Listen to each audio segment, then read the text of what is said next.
జై భీమ్. అందరికీ జై భీమ్. దినపత్రికలో ఉన్నటువంటి ప్రధాన వార్తల సారాంశం, మార్నింగ్ వార్తల విశ్లేషణ. గత కొన్ని రోజుల నుండి అనేకమైనటువంటి పరిణామాలు, అనేకమైనటువంటి మనువాద రాజకీయ నాటకాలు, ఎదుగుతున్నటువంటి వ్యక్తుల మీద జరిగేటువంటి కుట్రలు, కుతంత్రాలు, దళిత కుటుంబాల నుంచి వచ్చి మీడియా రంగంలో ఉన్నటువంటి వ్యక్తుల మీద కొద్దిమంది కావలసుకొని చేసేటువంటి కుట్రలో భాగంగా జై భీమ్ దినపత్రికలో ఉన్నటువంటి వార్తల ఆధారంగా రాస్తున్నటువంటి క్రమంలో కొద్దిమంది ఈర్ష్యపడి, కొద్దిమంది ఈర్ష్యతోని తట్టుకోలేక ఎలాగైనా మార్నింగ్ లైవ్ను బంద్ చేయించాలన్నటువంటి డ్రామాలతోని బాబాసాహెబ్ అంబేద్కర్ వారసుల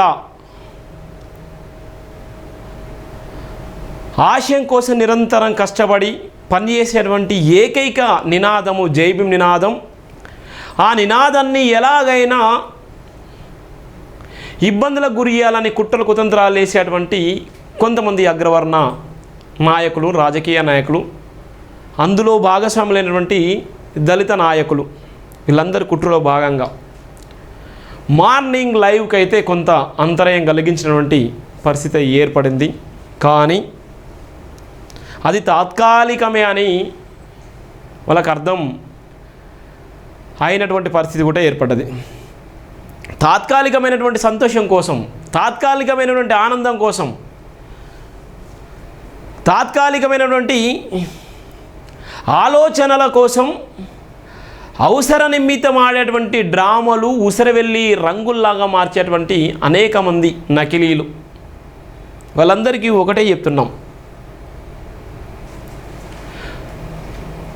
తప్పు చేసిన వాడు ఏ రోజైనా శిక్ష తప్పదన్నట్టుగా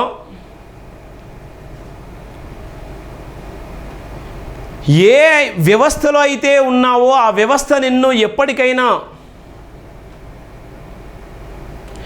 నవ్వుల పాలు చేస్తే అని చెప్పడానికి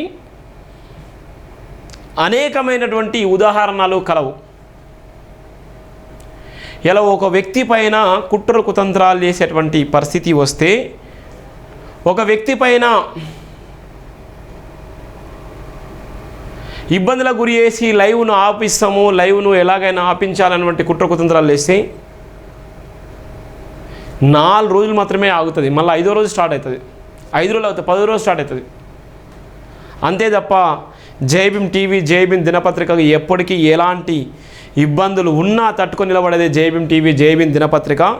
ఈ దేశ ప్రధాని పైన, రాష్ట్రాలను పరిపాలించే ముఖ్యమంత్రుల మీద రాజకీయంగా ఎదుర్కొని ఇవాళ ఉన్నటువంటి అగ్రవర్ణ మీడియా ఛానళ్ళతో పాటు, అగ్రవర్ణ దినపత్రికలతో పాటు సింగిల్ ఆర్మీగా ఫైట్ చేస్తూ మా ఉనికిని చాటుకునేటువంటి ప్రయత్నంలో భాగంగా భారతదేశ వ్యాప్తంగా, ప్రపంచవ్యాప్తంగా జై భీమ్ నినాదాన్ని సువర్ణ అక్షరాలతో రాసిపెట్టుకునే విధంగా ఇవాళ టీవీ ఛానల్ నిర్మించి ఇవాళ అనేక మందికి మేము ఉన్నామనే భరోసాను కల్పించేటువంటి బాధ్యతను నేను తీసుకున్నాను.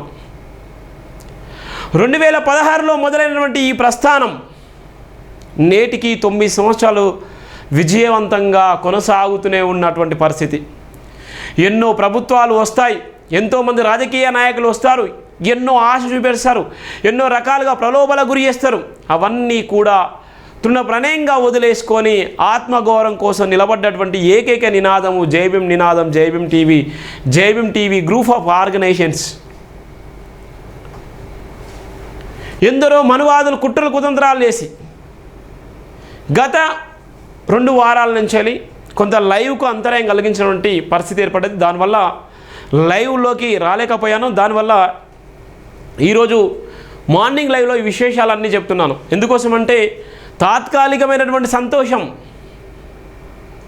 ఒక వ్యక్తిని నిజంగా ఇబ్బందులకు గురి చేసి ఒక వ్యక్తి పైన అనేకమైనటువంటి అనాలోచిత ఆలోచనలతోని కానీ ఒక వ్యక్తి నిజంగా ఆగిపోయే విధంగా కుట్ర కుతంత్రాలు లేస్తే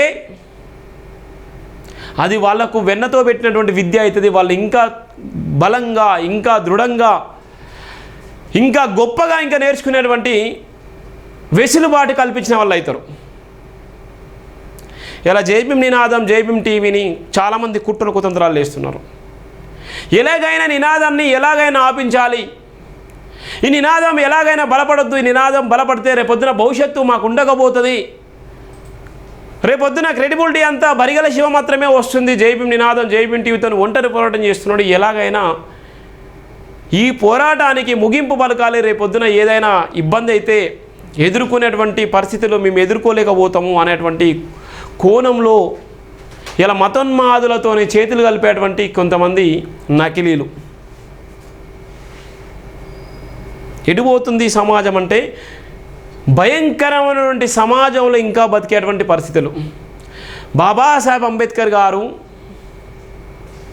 ఆనాటి కాలంలో బాబాసాహెబ్ అంబేద్కర్ గారు సంపాదకీయంగా మూగబోయిన గొంతుకలకు నేను ప్రశ్నించే గొంతుకనైతనని ఆయన సంపాదకీయంగా ముక్నాయక పత్రికను పెట్టి ఇలా సమాజాన్ని చైతన్యం చేసినటువంటి గొప్ప యోధుడు బాబాసాహెబ్ అంబేద్కర్ గారు. అలాంటి ఆలోచనలతోనే వచ్చిందే జైభీం టీవీ. ఇలా మూగమైన గొంతుకలకు ప్రశ్నించే గొంతుగా మేమున్నామని చెప్పేదే జైభీం నినాదం. ఆ నినాదం కోసము ఎన్ని ఇబ్బందులైనా, ఎన్ని సమస్యలైనా తట్టుకొని నిలబడి ఈరోజు ఈ సమాజంతో పాటు పరిగెడుతూనే ఉన్నటువంటి సమాజంలో మనం ఉన్నామంటే దానికి బాబాసాహెబ్ అంబేద్కర్ గారు ఆశీస్సులే. కానీ కొంతమంది మతోన్మాదులు, కొంతమంది నకిలీ మతోన్మాదులు, కొంతమంది అల్లరి ముఖలు, కొంతమంది ఆ రోజు మాత్రమే ఆనందం పొందేటువంటి అనేక మంది వ్యక్తిత్వం నమ్ముకొని ఇలా ఇబ్బందులు పడేటువంటి సందర్భాలు కోకొలలో ఉన్నాయి. వాళ్ళందరికీ హెచ్చరిస్తున్నాను, జైభీం నినాదం ఈ సమాజాన్ని మేల్కొల్పేటువంటి నినాదం. జైభీం నినాదం రాజ్యాధికారం తీసుకొచ్చేటువంటి నినాదం. జైభీం నినాదం ఈ సమాజాన్ని మేల్కొల్పేటువంటి నినాదం. జైభీం నినాదం జస్టిస్ కోసం కొట్లాడే నినాదం. జైభీం నినాదం ఆత్మగౌరవ నినాదం. జైభీం నినాదం బాబాసాహెబ్ అంబేద్కర్ ఇచ్చినటువంటి ఆయుధము. జైభీం నినాదం ఈ సబ్బండ కులాల, సబ్బండ మతాలకు రక్షణ కవచంగా నిలబడ్డటువంటి నినాదం జైభీం నినాదం. జైభీం నినాదం అసమానతలపై సమరం చేసేటువంటి నినాదం జైభీం నినాదం. ఇలా ఉన్నటువంటి అణగారిన వర్గాలకు మేము ఉన్నామనే ధైర్యం చెప్పేటువంటి నినాదం జైభీం నినాదం. జైభీం నినాదాన్ని కుట్ర కుతంత్రాలు వేస్తే ఇవన్నీ కూడా పరిగెడుతూ సమాజంలో మేల్కొల్పే విధంగా, రేపొద్దున చైతన్యం తీసుకొచ్చే విధంగా, రాజధికారమే తీసుకొచ్చే విధంగా ఇలా ఎవరైతే మతోన్మాదులు, ఎవరైతే కుట్ర కుతంత్రాలు వేస్తున్నారో వాళ్ళందరికీ కూడా ఏదో ఒక రోజు బుద్ధి చెప్పే నినాదం కూడా జైభీం నినాదం. అందుకోసమే జైభీం నినాదం జోలికి వస్తే, బరిగల శివ జోలికి వస్తే జరిగేటువంటి పరిణామాలు, చూసేటువంటి పరిణామాలు చాలామంది బ్యూరోక్రాట్స్కి, చాలామంది మేధావులు తెలుసు. తాత్కాలికమైన సంతోషం కోసం, తాత్కాలికమైన ఆనందం కోసం ఇబ్బందులకు గురి చేస్తే ఆ క్షణం మాత్రమే ఉంటారు తప్ప ఎలాంటిది ఒరిగేది లేదు, పోయేది లేనటువంటి సందర్భం కూడా మీకు గుర్తు చేస్తున్నాం. ఎందుకోసం అంటే ఇన్ని రోజుల నుంచి లైవ్ విషయంలో ఎలాంటి ఇబ్బందులు ఎదురైనాయి, ఎలాంటి సమస్యలు వస్తే ఆ సమస్యలను ఏ విధంగా నిలబడి ఎదుర్కోవడం జరిగింది, ఇలా మతోన్మాదులు ఎట్లా కుట్రలు వేస్తున్నారో చెప్పడానికి నా దళిత మేధావులారా, బహుజన మేధావులారా, ఓబీసీ మేధావులారా, సబ్బండ కులాలు, సబ్బండ మతాలకు మనకున్నదే ఏకైక నినాదం జైభీం టీవీ. ఈ జైభీం టీవీ సబ్బండ కులాల, సబ్బండ వర్ణాలకు అతీతంగా మనం కాపాడుకోవాలి. ఈ నినాదం వెనుక భారత రాజ్యాంగ నిర్మాత బాబాసాహెబ్ అంబేద్కర్ గారి బలమైనటువంటి లక్ష్యం ఉంది. ఈ నినాదం వెనుక అణగారిన వర్గాల ఆత్మగౌరవ నినాదం ఉంది. ఈ నినాదం వెనుక ప్రశ్నించే తత్వం ఉంది. ఈ నినాదం వెనుక ఇలా ఉన్నటువంటి సబ్బండ కులాలకు గొంతుకగా నిలబడ్డటువంటి ఏకైక నినాదం జైభీం టీవీ, జైభీం దినపత్రిక. ఈ Jai Bhim TV, Jai Bhim group of organisations కూడా మనం తప్పకుండా ఫాలో కావాలి. మనం ఈ నినాదం వెనుక మన లక్ష్యం నెరవేర్చుకోవాలి. నినాదం వెనుక ప్రశ్నించే గొంతుకలు మనం కావాలి. మనం కాపాడుకోవాల్సిన బాధ్యత కూడా అణగారిన వర్గాలు ఎస్సీ ఎస్టీ ఓబీసీ మైనార్టీల మీద మనకు ఎక్కువ ఉంది. ఎందుకోసంటే ఆర్థికంగా డబ్బున్నోడికే సాధ్యమయ్యేటువంటి మీడియా ఛానళ్ళు, డబ్బున్నోడికే సాధ్యమయ్యేటువంటి పత్రికలు, ఇవాళ ఉన్నటువంటి రాజకీయ పార్టీలకు ఇవాళ వత్తసి పలికేటువంటి టీవీ ఛానల్స్, ఒక్కొక్క రాజకీయ పార్టీకి ఒక్కొక్క టీవీ ఛానల్స్లు ఇవాళ ఉన్నటువంటి క్రమంలో ఇవాళ అణగారిన వర్గాల కోసం ఏకైక నినాదం, బాబాసాహెబ్ అంబేద్కర్ నినాదాన్ని మోసేది ఏకైక నినాదం జైభీం టీవీ మాత్రమే. ఇది మన ఆత్మగౌరవ నినాదం. దీన్ని తప్పకుండా మనం ఫాలో కావాలి, మనం ప్రేమించాలి, మనం pay back to the society ఇవ్వాలి, మనం సబ్స్క్రైబ్ చేసుకోవాలి, షేర్ చేయాలి, పెట్టుబడులు పెట్టాలి. మనం కూడా అగ్రవర్ణ మీడియాతో పాటు మనం కూడా ఇలా మన టీవీ ఛానల్లో టెలికాస్ట్ చేసుకునే విధంగా మనం బాధ్యత తీసుకోవాలి.